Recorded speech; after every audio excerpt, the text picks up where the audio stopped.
இந்த செய்தியை உங்களுக்காக வழங்குவது feminine. Happy day everyday sanitary napkin.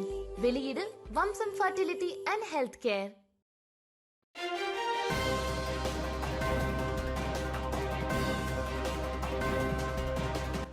வணக்கம். திசைகளின் 10 மணி செய்திகள். 2025 ஆண்டுக்கான பட்ஜெட் பணவீக்க கட்டுப்பாடு, வாழ்க்கை செலவின தீர்வுகளுக்கு முன்னுரிமை. அடுத்த மாதம் நாடாளுமன்றத்தில் தாக்கல் செய்யப்படவிருக்கும் 2025 ஆண்டுக்கான பட்ஜெட்டில் பணவீக்க கட்டுப்பாடு மற்றும் வாழ்க்கை செலவின உயர்விற்கான தீர்வுகளுக்கு அதீத கவனம் செலுத்துவதாக இருக்கும் என்று பிரதமர் டத்தோஸ்ரீ அன்வார் இன்று கோடி காட்டினார். 2025 பட்ஜெட் பணவீக்கத்தை நிலைப்படுத்தவும் அதிகரித்து வரும் வாழ்க்கை செலவினத்தை நிவர்த்தி செய்யவும் அவசியமான யுக்திகளுக்கு அரசாங்கம் முன்னுரிமை அளிக்கும் என்று நிதி அமைச்சருமான அன்வார் குறிப்பிட்டார். இன்று போர்டிக்சனில் மக்கள் நல்வாழ்வுக்கான சுகாதார திட்டத்தை தொடக்கி வைத்த செய்தியாளர்களிடம் பேசுகையில் பிரதமர் இதனை தெரிவித்தார். மடானி அரசாங்கத்தின் கீழ் பணவீக்க விகிதம் 2 விழுக்காடாக தொடர்ந்து நிலைநிறுத்தப்பட்டுள்ளது. அதேவேளையில் GDP எனப்படும் மொத்த உள்நாட்டு உற்பத்தி வளர்ச்சி விகிதம் 2வது காலாண்டில் 5.9 விழுக்காடாக பதிவு செய்யப்பட்டு இருப்பதையும் பிரதமர் சுட்டிக்காட்டினார். 2025 ஆண்டுக்கான பட்ஜெட் வரும் அக்டோபர் 18 பிரதமர் டத்தோஸ்ரீ அன்வார் நாடாளுமன்றத்தில் தாக்கல் செய்யவிருக்கிறார். மலேசியர்களிடையே போதுமான சுகாதார விழிப்புணர்வு இருக்குமானால் அரசாங்க மருத்துவமனைகளில் இட நெரிசல் பிரச்சினைக்கு தீர்வு காண முடியும், தவிர்க்க இயலும் என்று பிரதமர் டத்தோஸ்ரீ அன்வார் இப்ராஹிம் தெரிவித்தார். இட நெரிசல் பிரச்சினைக்கு தீர்வு காண்பதற்கு மலேசிய சுகாதார அமைச்சு பல்வேறு நடவடிக்கைகளை எடுத்துள்ளது. எனினும் எல்லாவற்றுக்குமே நிதி ஒதுக்கீடு வரையறுக்கப்பட்ட நிலை இருப்பதால் உடல் சுகாதாரத்தில் மக்கள் அதிக விழிப்புணர்வை கொண்டு இருக்க வேண்டும் என்று பிரதமர் கேட்டுக் கொண்டார். இன்று போர்டிக்சனில் சீனி பயன்பாட்டை குறைப்பதற்கான தேசிய அளவிலான 2024 ஆண்டுக்கான மக்கள் நல்வாழ்வுக்கான பிரச்சாரத்தை தொடக்கி வைத்து உரையாற்றுகையில் பிரதமர் இதனை தெரிவித்தார். பன்றி இறைச்சி மற்றும் மதுபானம் இல்லாத அனைத்து உணவகங்களும் ஹலால் சான்றிதழை பெற வேண்டும் என்ற பரிந்துரையை கடுமையாக எதிர்க்கும் DAPயின் உதவித் தலைவர் த்ரீசா கோக்கை கட்சியின் பொதுச் செயலாளர் ஆண்டனி லாக் இன்று தற்காத்து பேசினார். த்ரீசா கோக் நாடாளுமன்ற உறுப்பினராக இருக்கும் சப்பூத்தே தொகுதியில் முஸ்லிம் அல்லாத உணவக நடத்துனர்கள் அதிகமாக உள்ளனர். ஹலால் சான்றிதழ் முறை கட்டாயமாக்கப்படுமானால் முஸ்லிம் அல்லாத உணவக நடத்துனர்களின் நிலை தொடர்பிலேயே த்ரீசா கோக் தனது கவலையையும் ஆதங்கத்தையும் தெரிவித்துள்ளார் என்று ஆண்டனி லாக் வாதிட்டார். ஒரு MP என்ற முறையில் அவர் நிச்சயமாக தனது கருத்தை தெரிவிக்க வேண்டியுள்ளது என்று ஆண்டனி லாக் குறிப்பிட்டார். பாஸ் கட்சியை ஆதரித்து வரும் முஸ்லிம் அல்லாத ஆதரவாளர்களுக்காக கட்சியில் ஒரு பிரிவாக உருவாக்கப்பட்டுள்ள டேவான் ஹிம்புனான் பண்டுகோங் பாஸ் மன்றத்தை சேர்ந்தவர்களுக்கு 16வது பொதுத் தேர்தலில் போட்டியிடுவதற்கு வாய்ப்பு வழங்கப்படும் என்று அக்கட்சியின் துணைத் தலைவர் டத்தோஸ்ரீ துவான் இப்ராஹிம் துவான்மான் இன்று கோடி காட்டினார். எனினும் வெற்றி பெறுவதற்கு வாய்ப்புள்ள வேட்பாளர்கள் மட்டுமே அந்த மன்றத்திலிருந்து தேர்வு செய்யப்பட்டு தேர்தலில் களம் காண்பதற்குரிய வாய்ப்பு ஏற்படுத்தப்படும் என்று துவான் இப்ராஹிம் தெரிவித்தார். இம்மாதம் 28 நடைபெறவிருக்கும் ஜோஹோர் மாக்கோத்தா சட்டமன்ற தொகுதி இடைத்தேர்தலில் பரிசான் நேஷனல் மகத்தான வெற்றி பெறும் என்று மோஃபகத் நேஷனல் தலைவர் தான்ஸ்ரீ அன்வார் மூசா ஆருடம் கூறியுள்ளார்.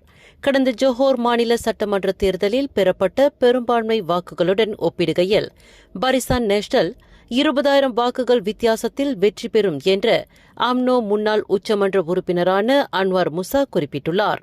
ஜோஹோர் மாநிலத்தில் மாக்கோத்தா சட்டமன்ற தொகுதி அம்னோவின் பலம் பொருந்திய கோட்டை என்பதையும் அவர் சுட்டிக்காட்டினார். வீடமைப்பு ஊராட்சித்துறை அமைச்சர் ngா கோமிங் பேரா மாநில DAP தலைவராக 11வது ஆண்டாக மீண்டும் தேர்ந்தெடுக்கப்பட்டுள்ளார். இன்று ஞாயிற்றுக்கிழமை ஈப்போ மாநாட்டு மையத்தில் நடைபெற்ற பேரா மாநில DAPயின் 20வது பேராளர் மாநாட்டில் மாநில DAPக்கு தொடர்ந்து தலைமையேற்க ngா கோமிங் தேர்வு செய்யப்பட்டுள்ளார். பின்னர் செய்தியாளர்கள் கூட்டத்தில் பேசிய ngா கோமிங் மாநிலத்தின் 15வது செயலவை உறுப்பினர்கள் போட்டியின்றி தேர்வு செய்யப்பட்டுள்ளதாக குறிப்பிட்டார். மாநில துணைத் தலைவராக பத்துகாஜா நாடாளுமன்ற உறுப்பினர் B. சிவக்குமார் தேர்வு செய்யப்பட்ட வேளையில் சுங்காய் சட்டமன்ற உறுப்பினரும் மாநில ஆட்சிக்குழு உறுப்பினருமான ஏ சிவனேசன் 2 உதவி தலைவர்களில் ஒருவராக தேர்வு செய்யப்பட்டுள்ளார். நடைபெறவிருக்கும் ஜோஹோர் மக்கோத்தா சட்டமன்ற தொகுதி இடைத்தேர்தலில் அந்த சட்டமன்ற தொகுதி எந்தவொரு கட்சியின் கோட்டை அல்ல என்று பாஸ் கட்சியின் பொதுச் செயலாளர் தக்கியுடின் ஹசன் தெரிவித்தார். இந்த இடைத்தேர்தலில் போட்டியிடக்கூடிய எந்தவொரு கட்சிக்கும் வெற்றி வாய்ப்பு உண்டு. எனவே இத்தொகுதி தங்களின் கோட்டை என்று எந்தவொரு கட்சியும் மார்த்தட்டிக் கொள்ள முடியாது என்று தக்கியுடின் குறிப்பிட்டார்.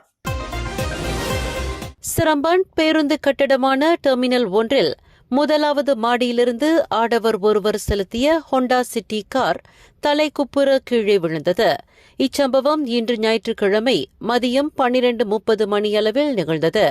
முதலாவது மாடியில் அந்த கார் நிறுத்தி வைக்கப்பட்டு இருந்ததாக கூறப்படுகிறது. சம்பந்தப்பட்ட ஆடவர் காரை செலுத்தும் போது அது தடுப்பு சுவரை மோதி சுவருடன் இடிந்து கீழே விழுந்தது. இதில் அந்த கார் ஓட்டுநர் கடுமையான காயங்களுக்கு ஆளாகி பொதுமக்களால் சிரம்பான் மருத்துவமனைக்கு கொண்டு செல்லப்பட்டுள்ளார். ரொம்பின் ஜலன் குவந்தான் சிகாமட் சாலையின் 11வது கிலோமீட்டரில் 3 வாகனங்கள் சம்பந்தப்பட்ட விபத்தில் ஆடவர் ஒருவர் உயிரிழந்தார். நேற்று சனிக்கிழமை இரவு 10:40 மணியளவில் நிகழ்ந்த இவ்விபத்தில் காரில் பயணம் செய்த ஆடவர் எதிர் திசையில் நுழைந்ததில் கோழிகளை ஏற்றி வந்த லோரியினால் மோதப்பட்டதாக ரொம்பின் மாவட்ட போலீஸ் தலைவர் நூர் அஸ்மான் யூசுப் தெரிவித்தார். கோழி லோரிக்கு பின்னால் பின்தொடர்ந்து வந்த ட்ரெய்லர் லோரி வேகத்தை கட்டுப்படுத்த இயலாமல் 2 வாகனங்களையும் மோதியதாக அவர் குறிப்பிட்டார். இதில் 38 வயதுடைய புரோட்டுன் சாகா கார் ஓட்டுநர் சம்பவ இடத்திலேயே மாண்டதாக அவர் கூறினார். 3 ஆண்டுகளுக்கு முன்பு தனது மைத்துனியை பாலியல் பலாத்காரம் செய்த குற்றத்திற்காக புல்வெட்டு தொழிலாளி ஒருவருக்கு கொலத்ரங்கானு செஷன்ஸ் நீதிமன்றம் 42 ஆண்டு சிறையும் 30 பிறம்படி தண்டனையும் இன்று விதித்தது. 2 பிள்ளைகளுக்கு தந்தையான 39 வயதுடைய நபர் கடந்த 2021ஆம் ஆண்டில் மராங்கில் உள்ள ஒரு வீட்டில் 12 வயது சிறுமியான தனது மைத்துனியை பாலியல் பலாத்காரம் செய்ததாக குற்றச்சாட்டில் தெரிவிக்கப்பட்டது. நம்பிக்கையின் அடிப்படையில் தனது பராமரிப்பில் விடப்பட்ட அந்த சிறுமியை பாலியல் பலாத்காரம் புரிந்த அந்த நபரின் செயலை நீதிமன்றம் கடுமையாக கருதுவதாக நீதிபதி நோரியா ஒஸ்மான் தமது தீர்ப்பில் குறிப்பிட்டார். கடா கூலிம் வட்டாரத்தில் பெய்த கனத்த மழையை தொடர்ந்து 12 குடும்பங்களைச் சேர்ந்த 48 பேர் பாதிக்கப்பட்டனர். நேற்றிரவு தங்கள் வீடுகளில் வெள்ளம் சூழ்ந்து கொண்டதைத் தொடர்ந்து 12 குடும்பங்களும் வெளியேற்றப்பட்டு வெள்ள நிவாரண மையத்தில் தங்க வைக்கப்பட்டுள்ளனர். கம்போங் சுங்காய் செல்வாங் அத்தாஸ் மற்றும் கம்போங் சுங்காய் செல்வாங் பாவா ஆகிய கிராமங்களைச் சேர்ந்த இந்த 12 குடும்பங்களும் மஸ்ஜித் சுங்காய் செல்வாங் நிவாரண மையத்தில் தங்க வைக்கப்பட்டுள்ளனர் என்று பொது தற்காப்பு படை வெளியிட்டுள்ள அறிக்கையில் தெரிவித்துள்ளது. மேலும் செய்திகளை தெரிந்து கொள்ள கீழே இருக்கும் பெல் பட்டனை அழுத்துங்கள். உங்கள் மகிழ்ச்சியை வெளிப்படுத்த லைக் மற்றும் ஷேர் செய்யுங்கள். தொடர்ந்து திசைகளோடு இணைந்திருக்க சப்ஸ்கிரைப் செய்யுங்கள்.